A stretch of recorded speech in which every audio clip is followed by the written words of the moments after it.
ఆశపడుతున్నాను. చెప్పమంటారా? అసలు బాప్తిసం అంటే ఏంటి? బాప్తిసం ఎవరికి?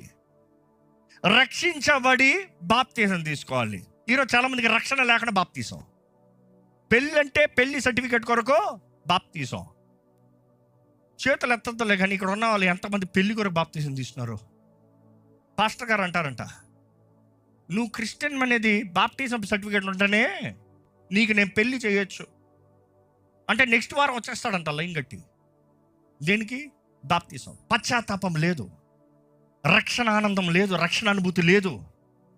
ఒక వ్యక్తి రక్షించబడాలనేటప్పుడు యేసు శిలువలో చేసిన కార్యాన్ని గ్రహించాలి.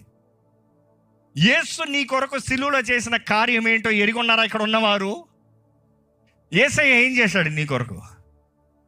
పరమును విడిచి వచ్చి ఆయన సమస్తము నీ కొరకు త్యాగము చేసి, ఏ మాత్రము దోషము లేనివానిగా, ఏ మాత్రం ఆయన మీద ఏ ఒక్క నేరమము లోపమును చూపిన లేనివానిగా, అన్ని విషయాల్లో పరిపూర్ణ మానవుడిగా బ్రతికి చూపించి దేవుని గొర్రెపిల్లగా మారి నా పాప శాపములు దోషములు అంతా ఆయన తీసుకుని ఆయన వీపు దున్నబడి, యెషయా 53 చూస్తే మన అపరాధముల నిమిత్తమై మన దోషముల నిమిత్తమై ఆయన నలగొట్టబడి విరగొట్టబడి ఆయన పొందిన దెబ్బల ద్వారంగా